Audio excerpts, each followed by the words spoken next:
Well, good evening and welcome once again everybody to the Safari Guide of the Year 2025, where we're coming to you live again from the beautiful Kariga Private Game Reserve in the Eastern Cape. As you can tell, it's a very, very windy evening today, and we had a tough day of competition, starting off with the track and sign category. Now, it's very important for guides to be able to understand track and sign because, as you all know, sometimes it's a little bit quiet, and you've always left behind little telltale signs that they have been there, and you can really unfold a story just based on tracks and dung and scratchings and exoskeletons, all kinds of things. So the judges were very tough on the candidates. They certainly didn't take it easy on them. There were some very tricky tracks in there. Things like scrub holes, which hardly leave any mark on the ground at all. There were two very special cat tracks as well. We had a caracal and a serval, which you hardly ever see together in the same place because caracals love rocky, arid environments, and the servals absolutely love wet, swampy terrain, and we were very lucky to find them both on the same road. But two of them are very, very similar, and I'm sure that the candidates had a fantastic time deciphering between the two of them. In the afternoon we had more competition. Khali did his game drive and the judges were absolutely wowed by that. They said the level and depth of his knowledge was just phenomenal. Jason went out on the bushwalk with Megan.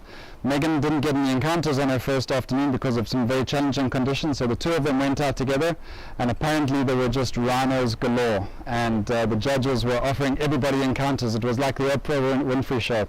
You get an encounter, you get an encounter, everybody gets an encounter!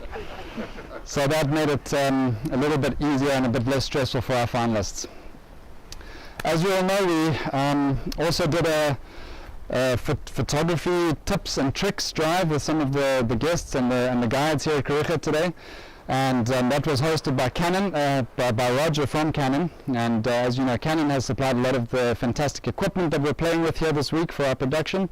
And I also just want to say a little bit of a shout out to our production team that is bringing all of this to us behind the scenes. It's, you know, there's lots of glitz and glamour here for the main part of the competition, but there's a lot of stuff that happens behind the scenes to bring this to you. And so I just want to say a big thank you to Carl, who is our videographer, Nicolene, our fantastic photographer. They're both very good friends of mine, and to Kate, who's cutting and editing all of these incredible videos that we're getting to see. So thank you very much to them.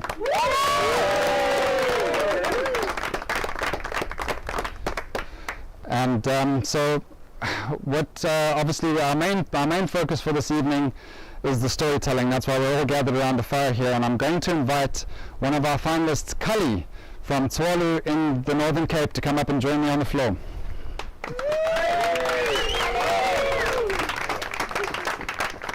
Hello Khali, good evening. Good evening. How's it going? Everything is good. Khali, now I know that you've got a very interesting nickname. Maybe you can tell our viewers back at home what you like to be called back in the Kalahari. Everywhere where I go, the name stays. Myself, I'm just a tiny bit, but the big brand is Calamari. Calamari from the Kalahari. From the Kalahari going in safaris. Khali, so Tswalu is a very special place to me as well. It's a beautiful reserve. It's the biggest private game reserve in the country, totally different to the Lower Veld and to the Eastern Cape. A very special place, and I think you're very lucky because I'm sure in most days you get to see more aardvark and pangolin than most people get to see in a lifetime. Exactly, yes. What is your favorite animal within the Kalahari? Do you have an animal that you just love to spend time tracking? The animal that I like to track in the Kalahari, it's a pangolin. Many people normally drive and see pangolins along the road, but in the Kalahari we actually walk hours on trying to track the pangolins that sometimes you're walking sort of like looking on the ground because the tracks are so tiny, and you go around, you end up not knowing where north is, south is, because you've been sort of like walking the whole day. So pangolin is one of the best animals that if we say you're a tracker, you should be able to track and find the pangolin. And I can attest to how difficult pangolins are to find, and I've personally been with Kali while he's tracked a few of them, and I can tell you how phenomenal he is. He's one of the best at it. Kali, so I mean, how did you tune these skills? How long have you been at Tswalu for? How long have you been guiding for? Tell us a bit more about that, please. I've been guiding for plus 17 years in the industry, and I've been to Tswalu for about 11 years, and for The few years when I got to Tswalu, it was very dry. Between the 2014, 2015, 16, we were in the middle of the drought. And by that time, actually, the pangolins were traveling quite big time because they're specialized feeders. So in case of the drought like that, you've got less ants and termites, which are the main source of food when it comes to pangolins. So during those times, we had to trek, and there was no grass. It was just sand. You could see on how many sort of like meters or almost like kilometers that the animals will cover per night, just try to eat or get enough. And sometimes even midday, sometimes you go in the morning like 9 o'clock, 10 o'clock, you see aardvark or pangolin. Some of them we saw them very skinny. During that time, that's where I started to learn different behaviors and sort of like try to know how they would walk to prefer certain bushes to get those cocktail ants. It's one of the favorite meal for the aardvark and pangolins.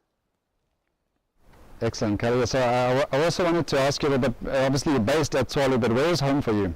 My home is at Mafikeng, that's where I'm staying. Not too far away, just across the border Just from the Northern Cape, in the northwest. Correct, yes. That's Excellent. Well, I don't know if you'd like to maybe say a Shout out back to family and friends back home before you start.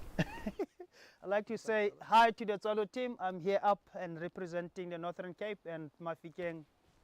Great. Excellent. I'm sure they're going to be Rooting for you tonight, so please do enjoy your story, and we look forward to seeing what you have to tell us. Thank you so much, Enjoy. Bushman. Thanks, Khali.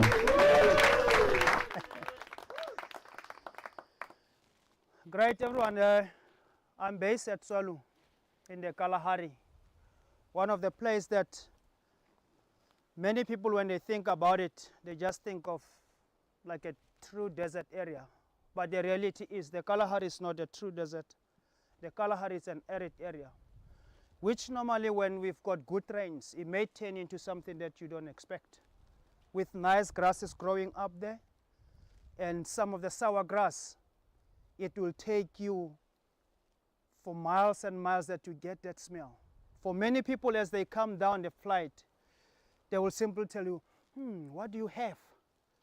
Catching up a nice smell of the Kalahari sour grass, something that you cannot get anywhere else beside the Kalahari. And being there, I was so fortunate to meet different couple of groups. And one of the groups of the people that I met were some of the Bushmans that they left. And one of the interesting things that I've learned from the Bushmans, when we said to them, okay guys, let's go and go there, sit in front of the fire. They look at me like, are we sitting in front of the fire? We actually sitting behind the fire. You can't sit in front of the fire. Because if you are in front of the fire, you should be getting warm at the back.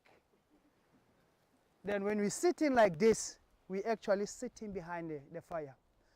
And one of the legends was telling the story about one of the teachers who went to teach the kids on to write.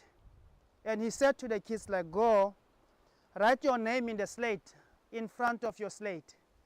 And when the kids come back from home tomorrow, they all wrote their names behind. Where we're going to say it's behind the slate. To them, it was the front.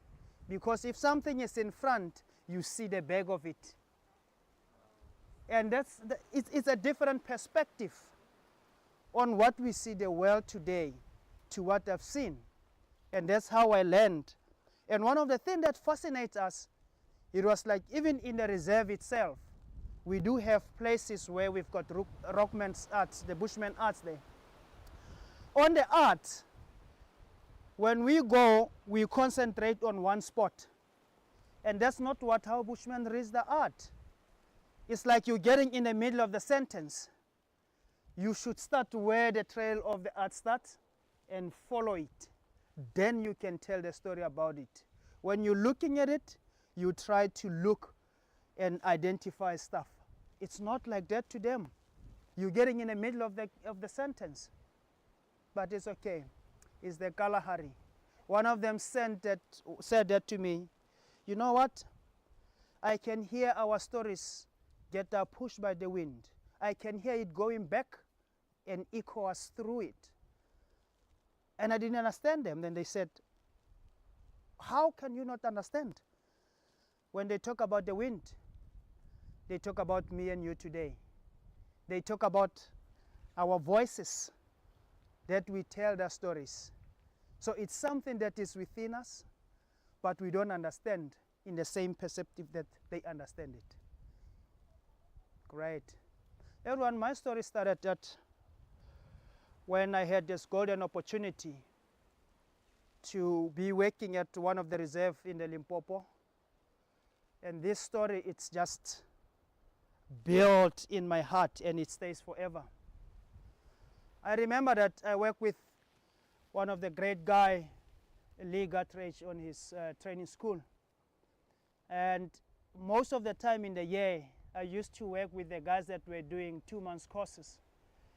And it came into towards the end of the year where all the students that were doing a year course, they would sort of like take a 7 days of survival.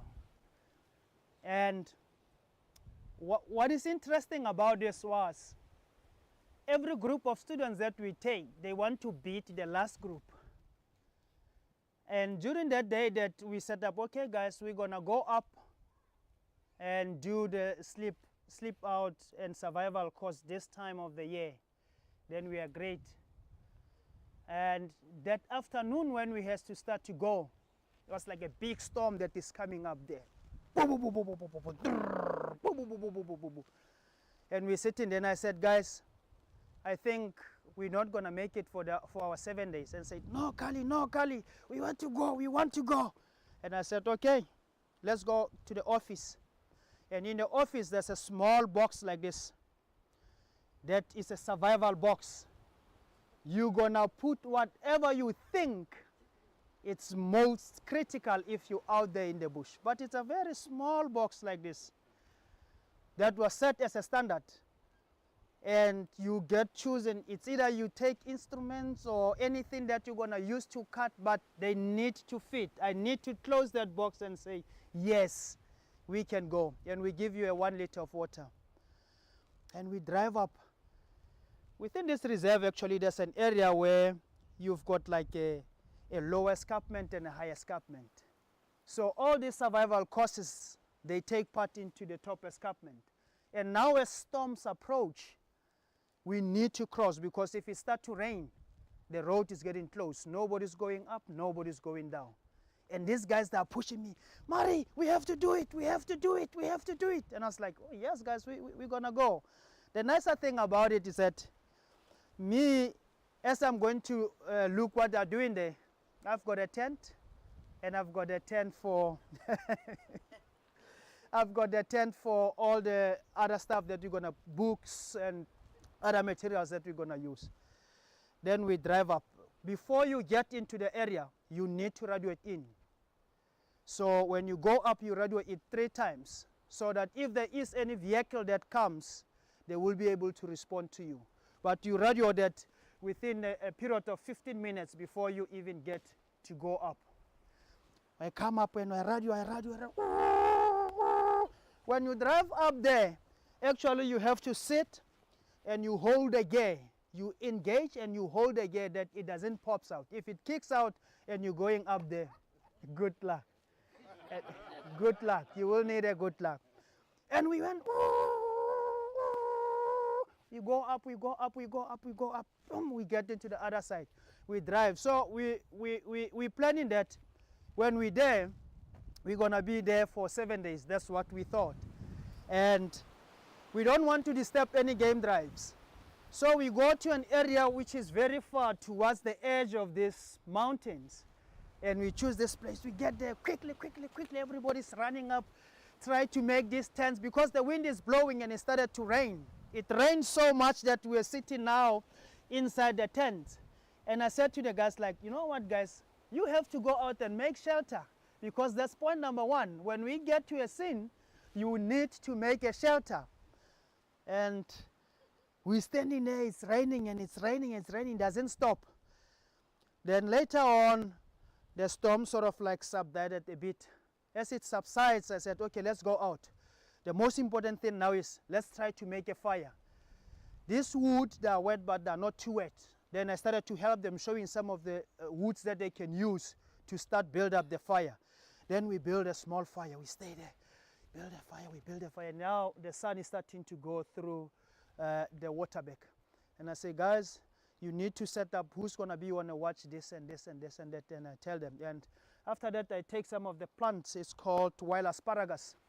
Within area where I'm coming from, actually, we can use wild asparagus to break the clouds. If there's a storm coming, you've got the wading or you've got that, you can put that into a fire and the clouds will go. Then we did that. And the clouds just open up. We sit there, sitting around the fire, sort of like catching up, telling stories. And one of the other things that actually touched me was every night when we're sitting at the fire, I'm sitting with the 5 students up there. There was one of the students up there who had sort of like medical condition. And I was told about when I get to reserve, just watching. And we're sitting there talking. One of the things that they liked when I talked to them was the tongue twist. It's like, Mari, give us a tongue twist in your language. And we sit down and I say, I go.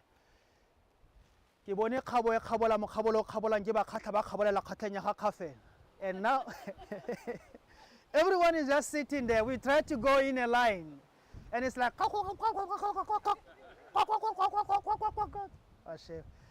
I say, okay guys, let's go slow. Let's go slow with it.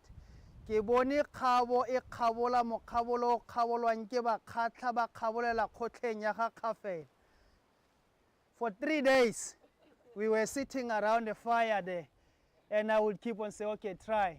And they go, what? What?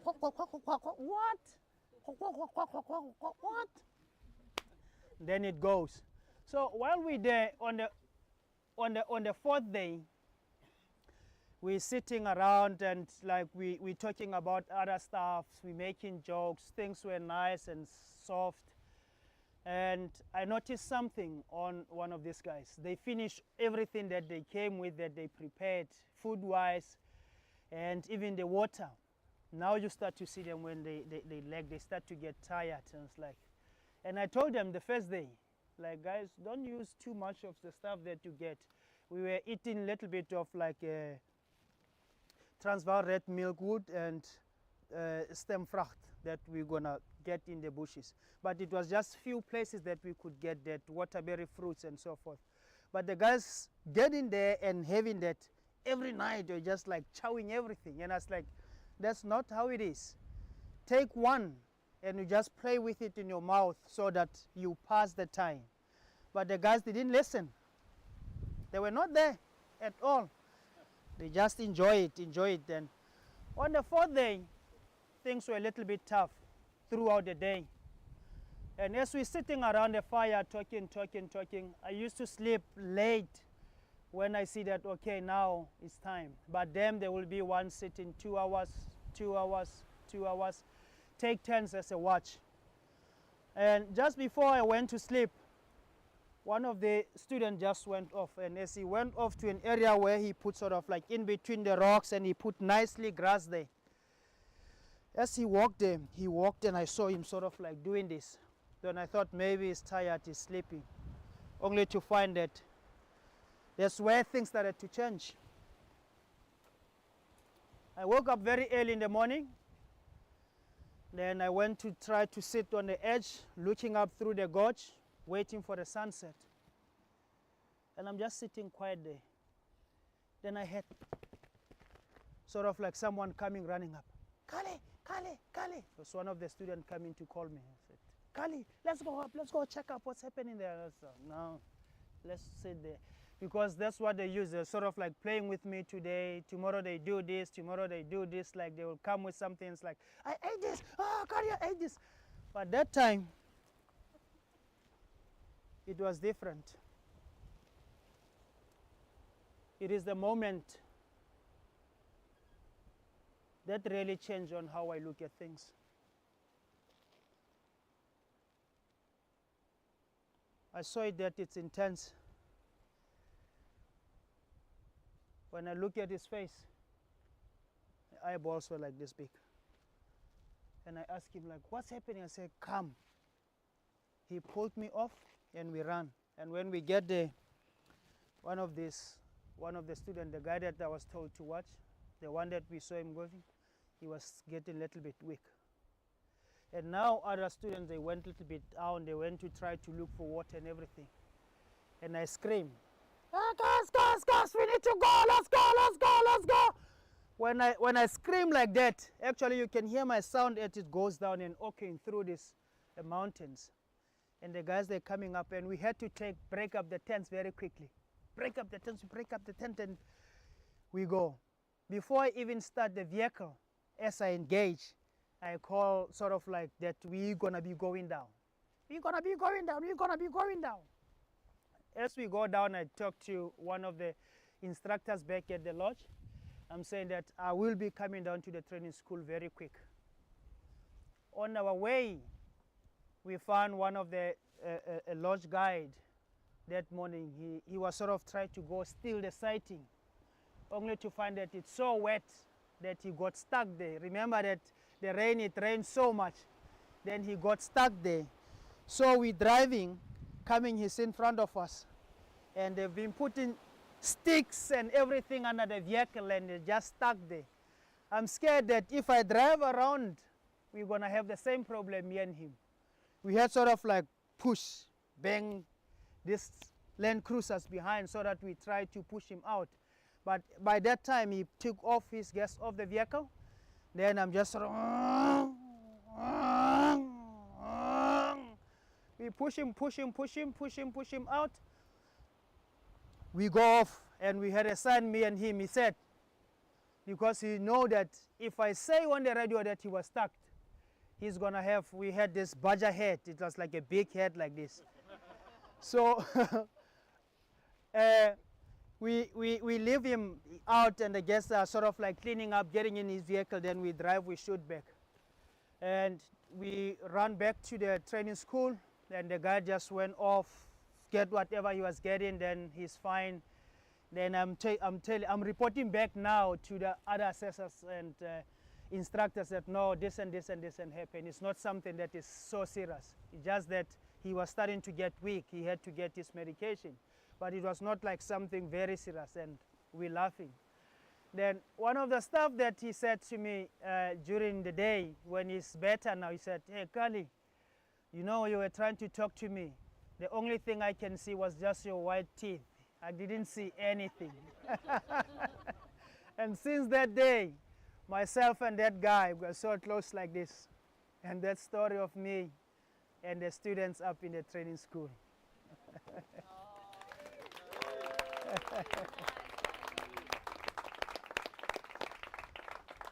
Thank you so much, Khali. Thank you for your lovely story. It's, I mean, you're obviously a master of the English language, but also of the Tswana language, and I can attest to how complicated it is. When I was at Tswalu, there was a sign at the entrance to the reserve that warned, "Beware of the lions," and it was "Khodita mokaralonge," and that was the only phrase that I learned in those few years. So it's a very complicated language, and you are a master of it, Khali. Thank you everyone. Thank you so much. So, as you know, we are now getting to the sharp end of the competition. We have a couple of final events to get through tomorrow morning, but tonight is the night that tomorrow night is the night that we've all been waiting for. We will get to hear who the runner-up and winners of each category, as well as the overall runner-up and winner of the Safari Guide of the Year 2025. Please remember that we will be streaming the award ceremony live tomorrow night. Please do check our Facebook and Instagram on Safari Guide of the Year for the link to YouTube. And I'm sure that we're all looking forward to tomorrow night, so we want to get an early night. Please do come and enjoy us. Do come and join us again tomorrow. Thank you and good night.